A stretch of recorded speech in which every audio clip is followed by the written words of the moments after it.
Hello, you wonderful people, and welcome to another episode of Super-Fanta-Fi. This being a show where I talk about TV shows of the supernatural, fantasy, and/or science fictional genre. For today's episode, I'm going to talk about the latest episode of Supernatural as well as the season finale of Colony. Like always, if I'm talking about something that you want to listen to, you can always look in the description down below. I include the time when I start talking about each of the respective shows. So, for example, if you want to hear what I have to say about this week's episode of Supernatural, you can skip to what I had to say about the season finale of Colony. Well, the first thing we're going to talk about is this week's episode of Supernatural. In this episode, we learned a little bit more about kind of the men of letters and how they do things, as well as a little bit into Mick's past. The fact is, we learn why Mick is kind of the way he is, following orders and everything. They've got this whole code about basically how they handle situations. It's all about following orders, or rather following the code. Because there's a situation when he was younger that he was in school, like a young kid, where Mick had a choice. He had to kill his friend because it's like, oh, we need people who are willing not only to fight, but also to follow orders. And in this particular case, they were ordered to kill each other. His friend didn't want to do it, obviously, but Mick did it because he's being a loyal soldier and killed his friend anyway, which is something that didn't register in my head last episode. Like, obviously the whole Hayden situation really bothered him, and the reason I'm bringing it up is because he's never really killed anything or probably anyone before. Well, obviously with this episode we learned he has killed before, but it's probably a situation where he's backed away. He's always probably been like the behind the scenes type of guy. I mean, I don't know. Maybe, I don't know if he's ever really gotten his hands dirty. The one that usually gets his hands dirty is Mr. Ketch. He's usually the go-to cleaner. I don't know if that means there are other people within the Men of Letters who are like that, but so far the ones we've been introduced, well, no, I'll take that back, because there's that lady that, I forgot who it was. Was it Mary who killed her? It was a lady that was it was the whole time when Sam was kidnapped. There was that other lady, not the lady who was Valerie from the Vampire Diaries, but the other lady that's dead. Obviously, the lady who plays Valerie obviously shows that she can get her hands dirty too. They're trained to, but I think it's a situation where a lot of them don't necessarily do that. And especially in Mick's case, it didn't seem like that was the case because he wasn't well trained in that. But it's like he knows everything. He's more of a book guy. He just doesn't have the training like most agents probably most people within the Men of Letters, or a hunter has. So for him, it was probably like the first time he's really killed anyone, and maybe because of his experience in the past when he was younger, it hit him even harder when he killed someone hated, because it probably reminded him of the friend he killed back when he was a kid. So, but for him, it's all about following orders, especially when he finds out about this whole Kelly situation. It's like, you had Kelly and you let her go. The fact of the matter is, she's carrying the spawn of Satan, Lucifer, but for them, it's like, it's a different story, because it's like, yeah, they understand the gravity of this situation, but it's like, we can't just kill her for that. I mean, yes, we understand it's a big deal, but the fact is, it's still Kelly's choice. That, yes, she was on board at first, but obviously she changed her mind, because no matter what the whole situation is with her baby, that's still her baby. Yes, she was used and manipulated by Lucifer. She admits as much, but the fact is that, I guess in her mind, she's like, I can make a blessing come of this. That I can make this child grow up not being who his or her father is, and just make it so that this baby takes after me, turn them into a good person, never letting them know about that angel side of themselves, so they're not corrupted like their father is. She hopes she can turn it into a blessing and bring out the gooder side and the better side of the baby. At least that's how I feel like it. But it's still a tough situation, because it's like, you get where Mick is coming from, but at the same time, like, Sam and Dean have a point too. It's like, it is kind of Kelly's choice, and she wants to protect her baby because she does legitimately care about her baby. Why she even bothers going to the doctor and everything, why she's staying with Dagon this entire time, because she wants to protect her baby. It isn't mainly because of like, oh, her baby's so special. It's protecting the baby for the sake of, oh, it's Lucifer's child. It's like, no, she's protecting the baby for the sake of, like, it's her baby, and she wants her baby to live, because she knows if anyone else catches up with her, whether it be angels or the Winchesters, then most likely her baby's going to, get killed. So, kind of speaking of Dagon, what I found fascinating too, and obviously we learned this from Lucifer's conversation with her, it seems like Dagon's messed up in the past before, because he's like, yeah, I won't let you fail me again, Dagon. Because I was wondering, like, why out of any of the princes of hell, because no one else has taken an interest in anything connected to Lucifer, I mean, except for Yellow Eyes. What was his name again? Was it Azazel? I can't remember. I said it once before this, like, back when we got introduced to the Princess of Hell. I can't remember what his name is now. Because I'm so used to calling him Yellow Eyes, I very rarely ever call him by his real name, so that's why. But nevertheless, Yellow Eyes, obviously originally, kind of one of the few people that was 100% on Lucifer's side, just like Dagon, but the others don't really care as much. So I'm wondering, is Dagon loyal to him? Obviously, just because she's naturally loyal, but is she also doing this mainly because she's trying to make up for whatever it is that she kind of screwed up for in the past? What was it that she screwed up for that she needs to kind of make up for? The questions I'm hoping we kind of get answers to soon enough.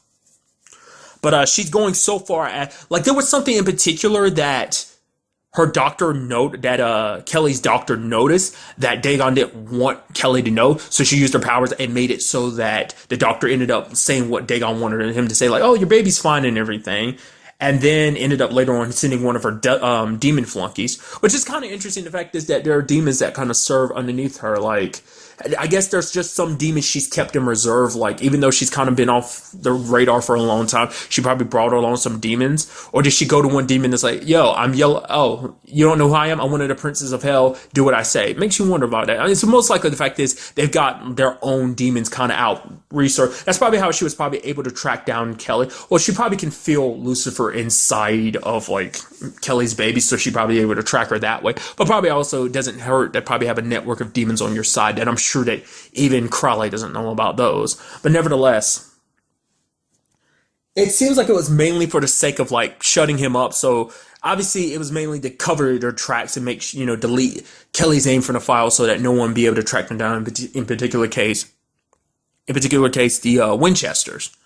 And I might have also been trying to hide. Well, she eventually tells Kelly later on in the episode, like, yeah, your baby, the fact is giving birth to a Nephilim isn't the most.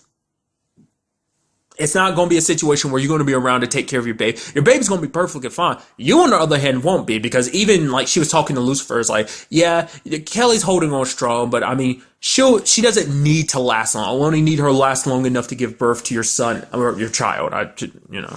And after that, whatever happens to her, happens to her. And it's kind of getting that across. So it makes you wonder, is Kelly a little more like, oh, maybe I should have let them. I don't know, because that's still her baby. Even if it's killing her, probably more so than anything, she wants her baby to have the best chance that it can possibly have. So I also got a little glimpse at Dagon's powers a little bit, because even, like, I mean, just showing you just how powerful a Prince of Hell is, like pushing them aside like it's nothing, and also being able to kind of pop in and out like they want, like they can. You had that moment, like, she was in front of that other British dude that, like, I forgot his name just because he was that unimportant. He was mainly sent there by Dr. Hest, one of the elders that worked at the Men of Letters. She's the one that kind of raised Mick. Because that was another thing we learned about Mick, too, is he was kind of raised by the Men of Letters because he never knew his parents, so he was on the street and they took him in. So they're like the closest thing he has to a family. That's why he's so avidly loyal to them. But there was a situation where she was walking and they had the Colt and they fired the bullet, and the bullet was traveling towards Dagon, but she kind of vanished. She kind of faded away, kind of teleported away. So that's like some angel level stuff. Angels kind of have that power. They can whisk away. Demons don't have, well, certain demons do. I don't think all demons do they? I feel like maybe they do, maybe they don't. Definitely, like, Crowley does. So I don't know, but it looked. I don't think we've ever, like, obviously we see him kind of fade from existence, and you kind of saw it kind of slowly happen where she just kind of blinked away in an instant. I wonder, is it because she knew the bullet was coming, or was it just because it just terrible timing? But that British dude ended up dying, which I'm sure at the time it was like, in my mind, I'm like, oh, that works out for Mick, but then it's like, actually, it doesn't actually work out for him, because it's like, the rule in the code is if someone kills one of the Men of Letters, that person has to be put down. In this particular case, Aline has to be put down, because, but the fact is, Sam and Dean are trying to talk him down, like, you don't have to do this, you don't have to follow this code, I know how important it is to you and everything, but the fact of the matter is, what should come first is doing what's right, and sadly, doing what's right isn't enough when it comes to the Men of Letters. Obviously, he let them go, but a doctor has popped up because she's like, yeah, the other elder showed up, basically ordered her to come here to clean this mess up. It's like, because for her, she wanted Mick to take care. It's like, either the Winchesters as well as the other hunters here in America fall in line, or we wipe them out and try and start fresh. Even that's no longer an option. She's like, screw that. What we're going to do now is wipe all out the hunters and everything, because they can't be following orders, which Mick was like, no, we can't do that. The fact is, we have such a problem with Sam and Dean. The fact of the matter is, do you look at what all they've done? Yeah, they may not be the most well-trained in a sense, but I mean, granted, they trained themselves. They may not have the, like, our code and everything, but they still do a lot. They save a lot of people. They've stopped many catastrophes doing things their way. The fact is they have the right way of doing things. Our way is kind of, in a sense, archaic. Because it's so interesting because you have people in the Men of Letters looking down upon hunters. Even Dr. Hess calling them inbreds and just kind of like, oh, they're so beneath us. These almost treating them like insects. It's like, why do you talk so down to them? Almost like they're not human. They're the same thing as you, yet you have this like privileged notion of like, oh, you know what's going on. You can handle anything. It's like, you guys aren't anything. You haven't done, like, what has the British Men of Letters, obviously you've wiped out some supernatural things. Oh yeah, awesome you. How many times have the Winchesters stopped the apocalypse? So it kind of puts them, granted, to be fair, I'm sure they'll be like, yeah, they stopped the apocalypses that they caused. Which is like, granted, it's like, not all that falls on Sam and Dean. A lot of that is just like cosmic stuff. Once again, the whole Lucifer situation. Lucifer's had his eye on Sam, along with all the other quote unquote gifted children. He's had his eyes on them since they were born. So it's not like that was their fault. That was kind of a plan years upon years and decades in the making. So can't really fault them for that. I saw it coming. I didn't want it to happen. I was like, Mick, just say you're going to agree with it. Please say. And all of a sudden, I happened to mute the TV at just the same time. I was expecting it, and it literally, at the time I muted the TV, bam, Mr. Ketch executed Mick. And I was like, dude, that sucks. Because Mick was kind of like the more reasonable person amongst the Men of Letters, and now he's gone. And just for the purpose of the fact is that he didn't want to kind of follow these rules anymore, but that's kind of the point. It's like, shows you just how you shouldn't mess with the Men of Letters in a sense. Like, the fact is that once you've done, like, in a sense, it's like, oh, they betrayed us and everything. It's like, no, they didn't betray. Like, it's just a messy situation. And he now, luckily, it does seem that Sam and Dean do still have the cult throughout that whole situation. I guess you can almost think of it as a slightly parting gift from Mick. I guess Mick was dealing with the whole situation, so he never bothered asking for the cult back. Or maybe it's because he was kind of trusting that, hey, we're going to have a working relationship going forward. I'm very curious to see what they say when, like, obviously, they didn't hate Mick. They kind of liked Mick a little bit. They understood where he was coming from on a lot of parts, but, how will they feel when they find out he's dead? Especially that his own people killed him. That's actually going to make, well, the fact is, as we see the whole relationship with working with the Men of Letters is obviously coming to an end because they're like, yep, screw it all, wipe out the hunters. They can't be trusted.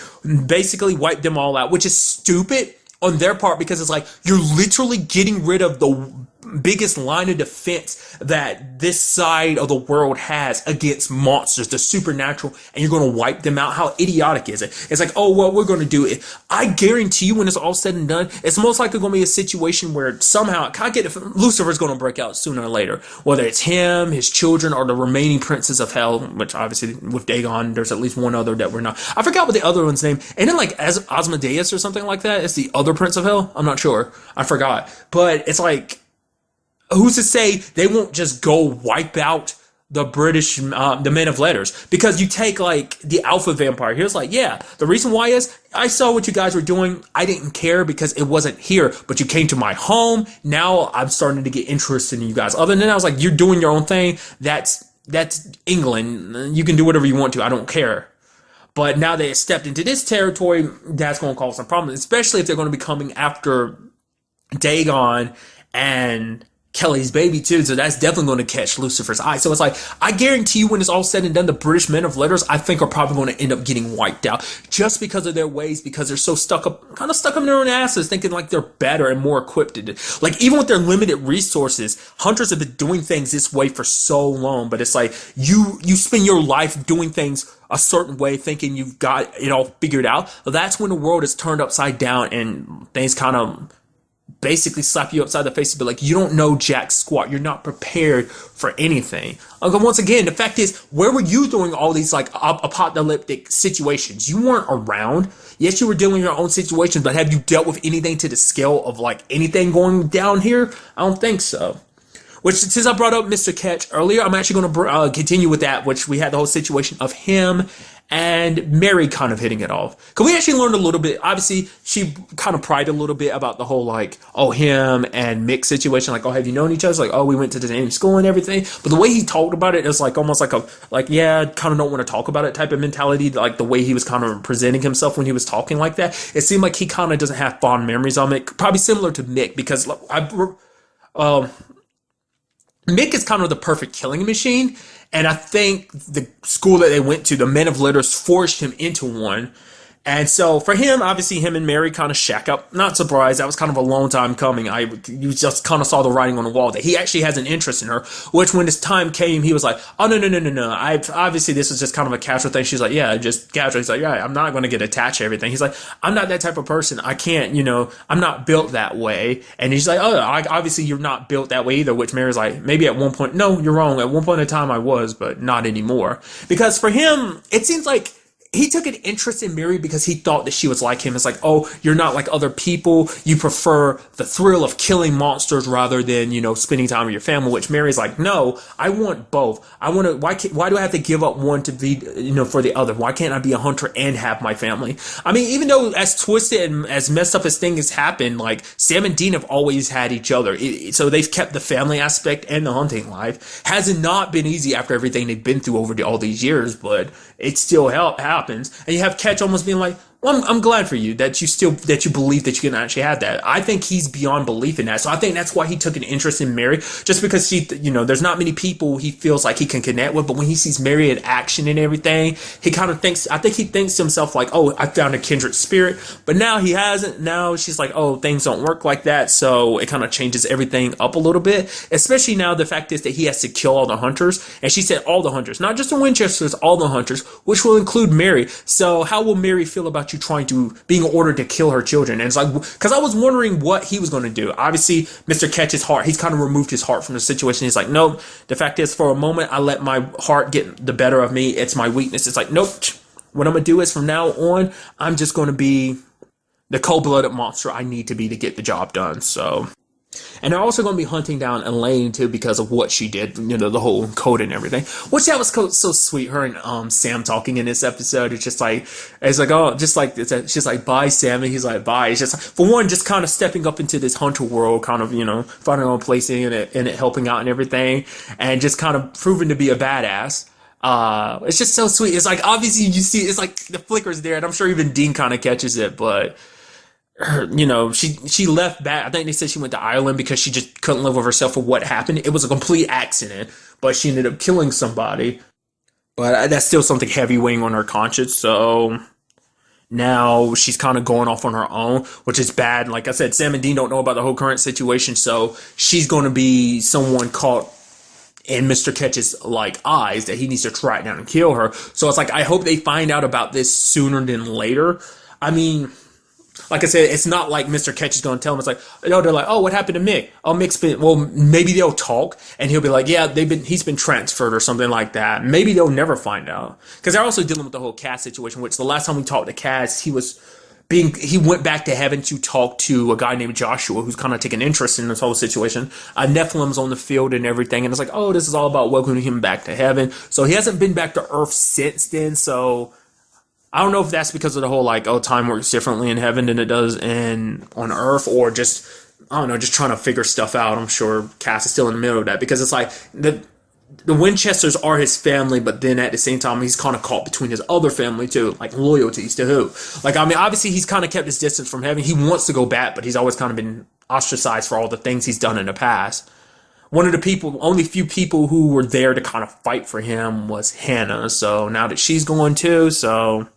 But another interesting element to this episode is the whole Crowley situation where you have Lucifer being like, yep, you won, I'm the dog, I'm your pet. And you have Crowley being like, okay, wait, this is too damn easy. He's like, all right, I've broken down Lucifer, which is an interesting thing because it's like, to me, I've always asked the question, why do demons serve Lucifer? I mean, at the beginning, I'm sure it made sense because some of the demons were younger, so they probably didn't remember who Lucifer was beforehand, really got to know, oh yeah, he actually really hates demons. But subsequently, I'm like, after all the stuff he's done in the past when it came to demons killing and just actually using you as sacrifices and stuff, why do you serve him? It's like, oh yeah, because you're afraid of him. It's like, now it's like, I should have kind of realized that before because it's like, he is one of the most powerful beings in existence. So it's like, I mean, granted, he's not, obviously there are things stronger than him, but currently now, I don't think there's anyone that can really match him in power. The only other one it could be is Michael, which I'm always still waiting for them to turn that storyline around. Do they just not have anything they want to do with Michael, or are they waiting for something in particular? Do they have that kind of building up in the background? Because Michael's always being brought up, but we never see him or hear from him. So I'm like, Like that storyline's been in the background since obviously he got put in a cage with Lucifer in season five's finale. So I'm like, what are they? Do they ever plan on doing anything with that storyline or not? I guess we'll have to see. But like other than like that's the only person that's strong enough to take him down. I mean, I doubt even a Prince of Hell is strong enough to take him down. I mean, because Lucifer's technically their father, so it's like obviously he's stronger. So, but nevertheless.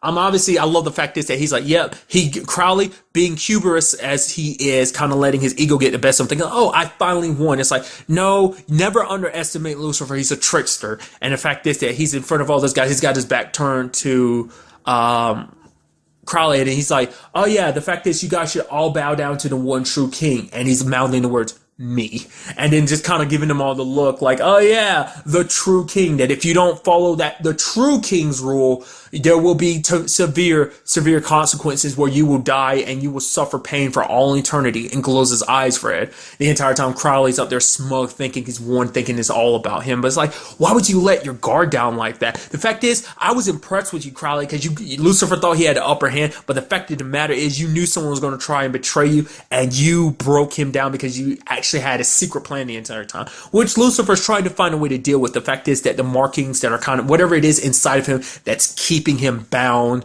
by Crowley. Obviously, the body's healed from its previous wounds, but the fact of the matter is he's still bound to Crowley's words, trying to find a way around it. But Crowley was smart enough to kill the guy who made those wards as soon as the dude was finished. Crowley killed him to make sure like there was no chance of him ever being used to kind of break him. Now you have like a lot of the demons willing to serve him and everything. Like all Crowley did was serve his demon servants up on a platter to Lucifer, to be like Lucifer, to kind of reinstate like, I am powerful. I might not be in control right now, but eventually I will be back in control. And for those who don't help me now will suffer the consequences later. So I just like Crowley let his ego get the better of him. Not less Crowley still is 10 steps ahead. Like I said, you cannot underestimate Crowley. He's very, very smart when it comes to this stuff. He's proven that time and time again. When it's all said and done, like he's kind of been the one that kind of survived all of this. So a very, very good episode. Interesting developments all around. And I'm very interested to see how this all plays out, especially going forward. Like, the Hunters versus the British Men of Letters. Like, is it just Mr. Ketch that's coming, or are they going to send other Mr. Ketches to deal with this situation? So it seems like it might just be Mr. Ketch alone. I guess you go after the Hunters one at a time. He's a pretty proficient killer. So I'm still waiting for the moment where Sam and Dean find out about the fact is that Mr. Ketch has done a lot. Like that black site they were in, the fact is that they killed all those government agents who were trying to do their job, obviously. And then the girl that Sam and Dean helped, that one that has powers. Obviously, it seemed like Mick knew, but Mick never let them know that. So, and also still a storyline that hasn't come up yet, but I'm sure is going to have cosmic. Because when they brought up the fact that some cosmic anomaly, I was like, they ended up saying it was Kelly's baby, and I was like, oh right. I was thinking like maybe this has something to do with the whole like Kaz killing Billy. And basically, because Sam and Dean had made that deal, and there would be cosmic ramifications for it. So, no, because that happened afterwards. I was about to say, was Kelly's baby the cosmic ramifications? Like, no, that wasn't, because Kelly's baby was kind of the precursor to them getting arrested and everything. But nevertheless, very interested to see where the next episode takes us. And now moving on to the season finale of Colony, where a lot of stuff went down in this episode.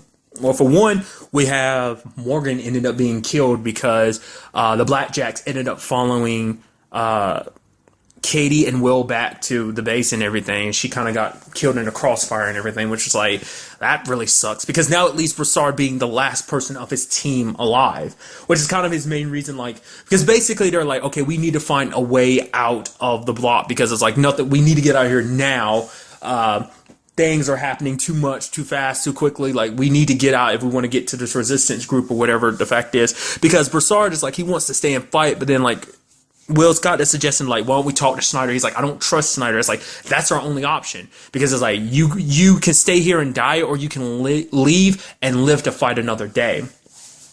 Because for Broussard, it's like, all my team has died for this gauntlet. How is it right for me to continue living on, after and give up this gauntlet to Snyder as a piece of like, hey, help us get out of the LA block, which it sucks because like, Broussard is the last of his team. Like everything that's happened, like he is the last piece of his team. Like everyone and everything he's lost, all for the purpose of fighting, and it's just kind of been a very heavily losing war, you know. And it's like this is their only choice. It's the only plan they have. This is the only thing they have left to play. So they end up meeting with Snyder and end up learning, because Snyder ended up figuring out. He even confronted Helen about this whole rendition situation, because they're lying to everyone. It's like, oh, we're being evacuated to like San Fran or whatever, which is like, obviously it's a lot more complicated than that. And Helena explains it as like, oh, it's total rendition. Now, before I didn't really understand what total rendition really meant. I really thought like, okay, so you really are just wiping the slate clean. You're wiping out LA. And to a certain extent, they are, because, you know, you have Schneider kind of explaining it later on. He's like, rendition means that they're basically gathering everyone up in the LA block and they're shipping them off to the factory. Everyone is getting shipped to the factory. And it turns out it's not just civilians, it's everyone. Red hats, you name it, everyone is being shipped off to the factory. Only people that's not are like top list people.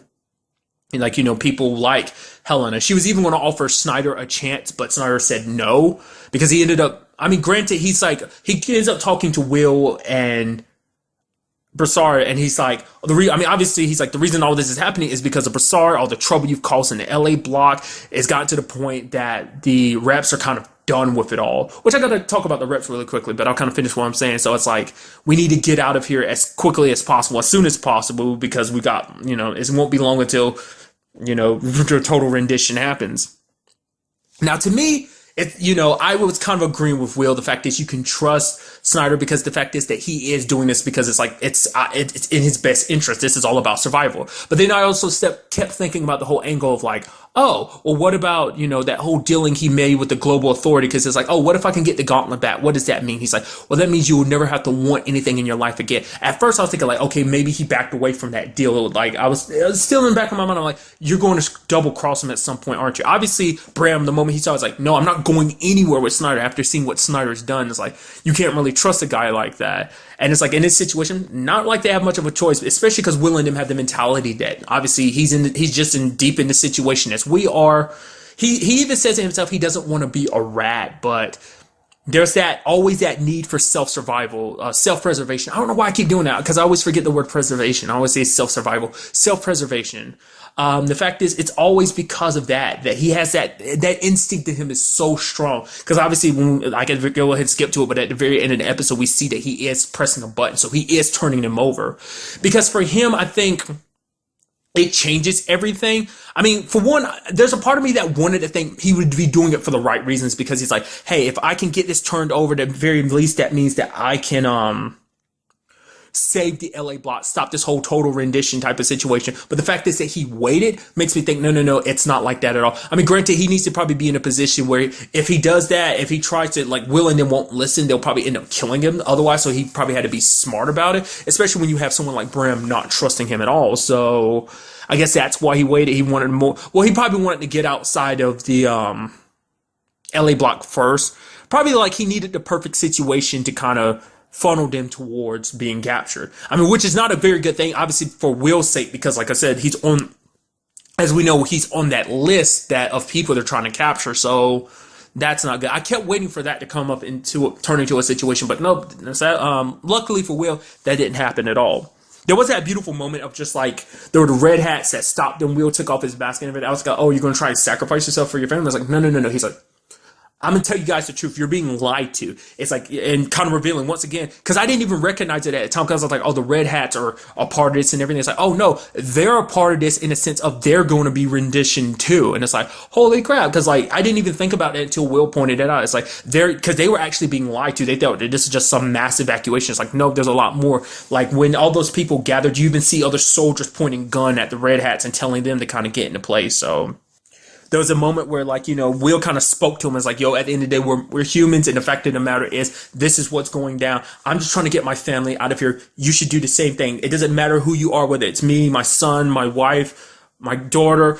The fact of the matter is, when you look at you, like, your family is just as much danger as mine. Like, they're coming for all of us, because at the end of the day, we're all nothing to them at all. You know, and I think Snyder put it very best. We're all inmates in the same prison. I like that, so.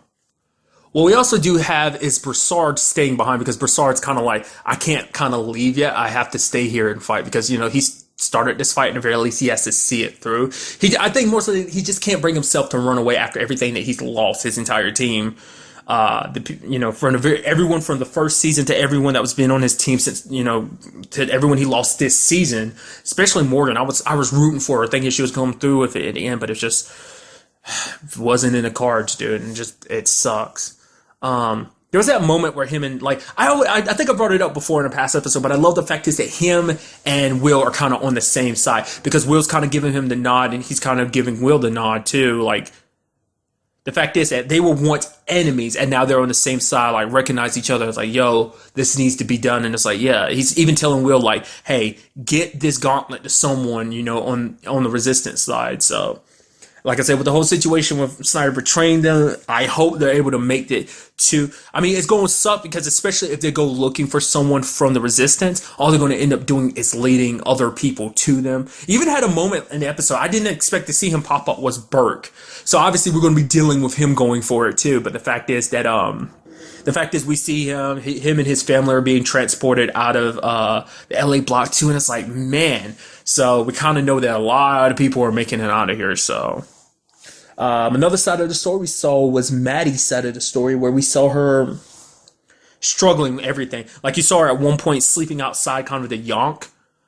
Just because, and almost like symbolically, she's walking by the same pole where she tied that tie where she tried to set her sister up. It's just, and on top of that, then there's the whole meeting when she tried to go to that temple that her and Nolan helped start, kind of that the greatest day ever chapter that they started, and she can't even get in. It's like, even being who she is doesn't matter. She started a place. It's like, oh, but the fact of the matter is, you should take this time to go back and kind of reflect and start from the bottom and just kind of work your way back up.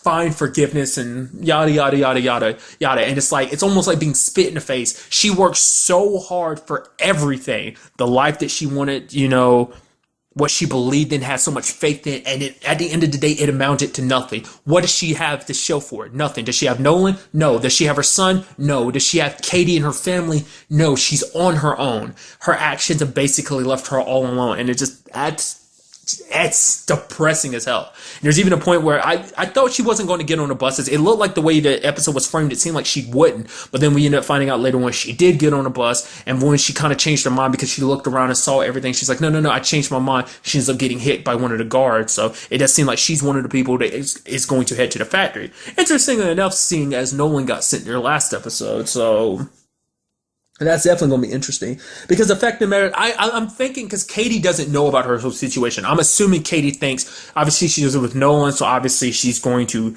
come out of this okay, but that's not the case. I'd hoping like obviously she wouldn't be. The reason why she went to the Yonk is because that's the only familiar place she knows. She thought maybe if she waited long enough, maybe Katie would find her because she doesn't have any way of contacting Katie, and Katie's kind of cut off ties with her since finding out like, oh, you tried to turn me over and everything. So it's like, it's sad. You fought so hard to do certain things. It's like, yes, you did everything you did. I mean, maybe you could argue, obviously, it was selfish, want to play, but, I want to play devil's advocate and assume, really, truly believe that everything she did was for her son, Hudson, that she was trying to do the right thing. Then she kind of got swept up in everything. She found someone, was in love. But to me, I always looked at Nolan as just like a solution to her. Maybe, like, it did seem like she did legitimately love him and care for him, but it's like, to me, from the very beginning, I always thought Nolan was just a means to an end, but it seems like he wasn't that, so.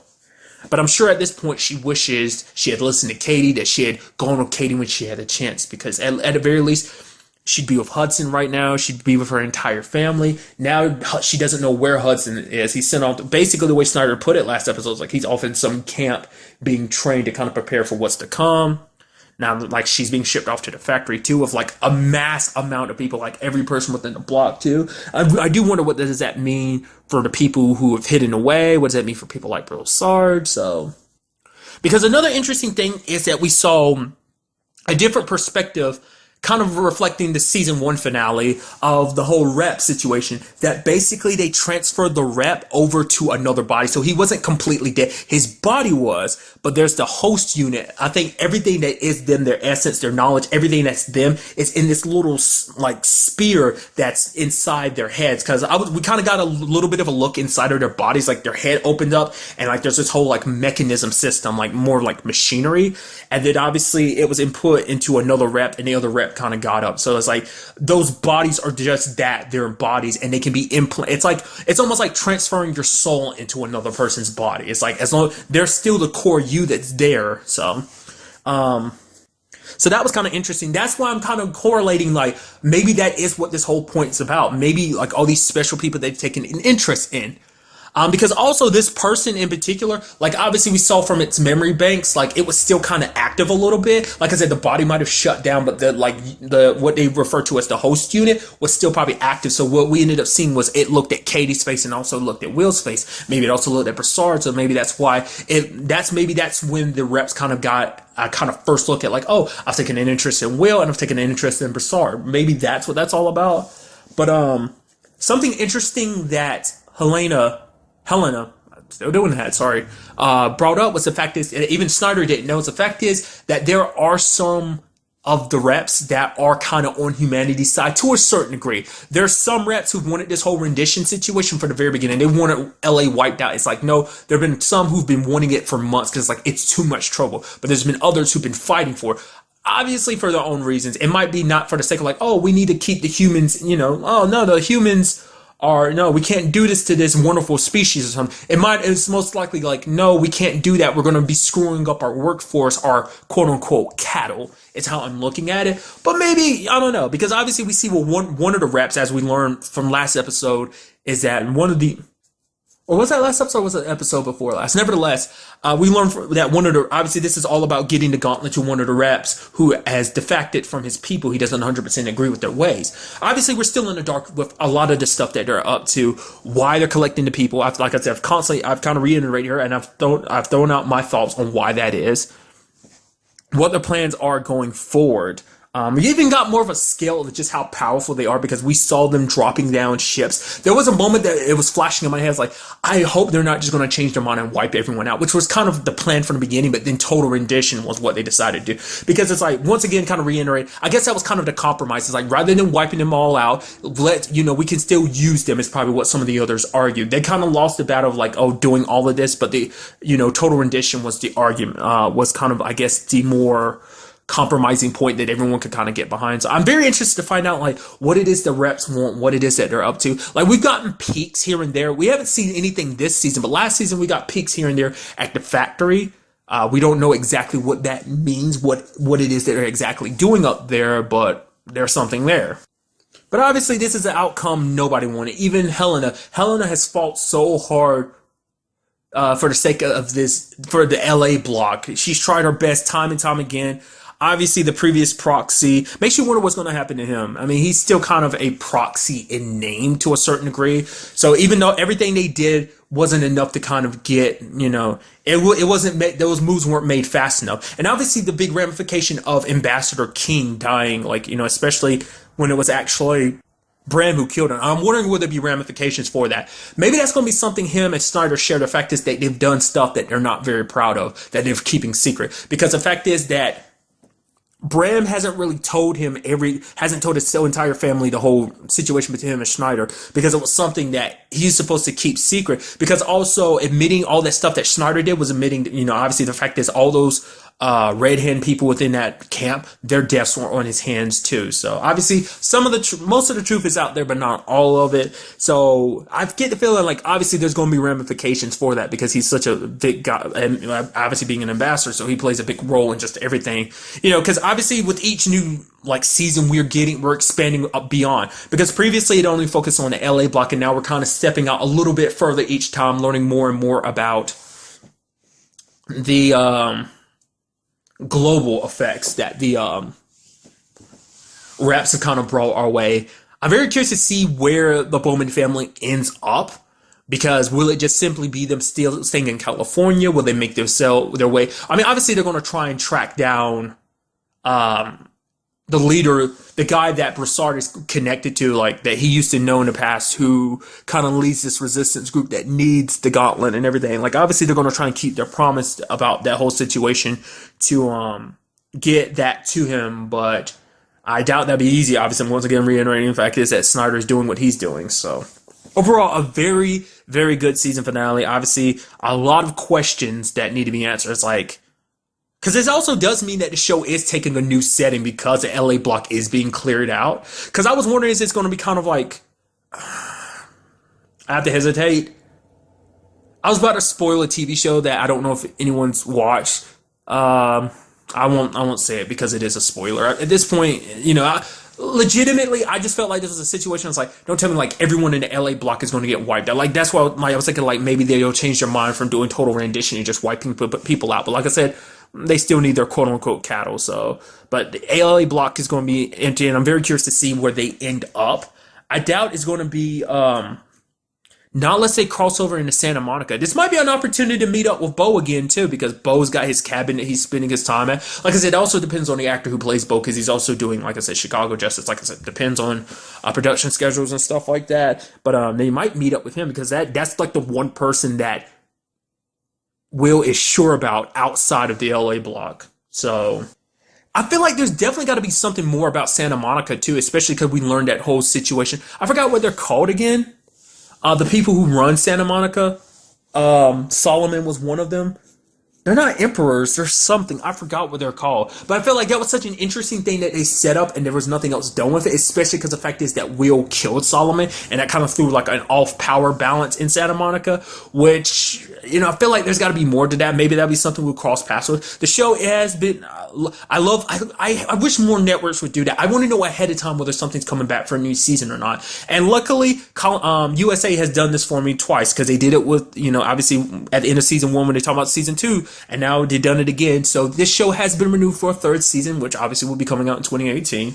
But I'm very interested to see what goes down. Well, what goes down in the 3rd season. So, but really, that's all I want to talk about in this episode. Till the next time we meet, be happy, be safe, live life to the fullest, and enjoy it. Good day and goodbye.